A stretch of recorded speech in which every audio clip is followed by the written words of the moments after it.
बारामतीत आज नमो महारोजगार मेळाव्याचं आयोजन करण्यात आलेलं आहे।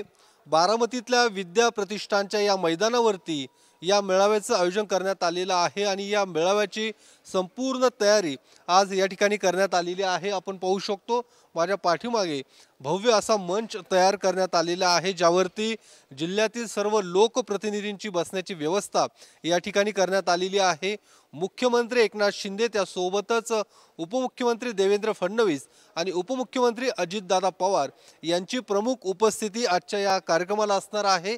त्यासोबतच जिल्ह्यातील सर्व आमदार खासदार यांना सुद्धा आजच्या या कार्यक्रमाचं निमंत्रण देण्यात आलेलं आहे।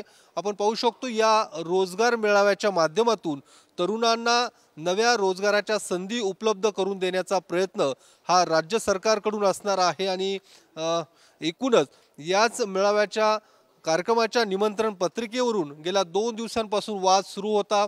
शरद पवारांचं नाव सुरुवातीला या निमंत्रण पत्रिकेतून वगळण्यात आलं होतं, नंतर पुन्हा एकदा शरद पवारांचं नावाचा समावेश या पत्रिकेमध्ये करण्यात आलेला आहे।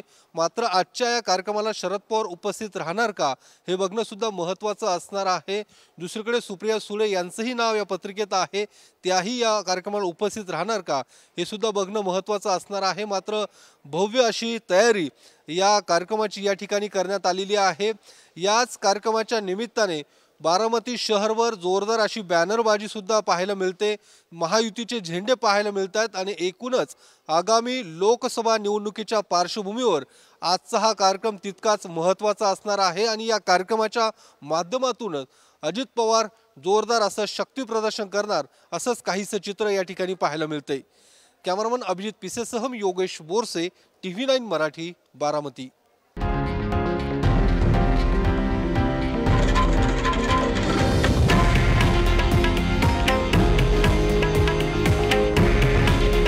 हे आहे देशातील नंबर 1 न्यूज नेटवर्क आणि आपण पाहत आहात TV9 मराठी।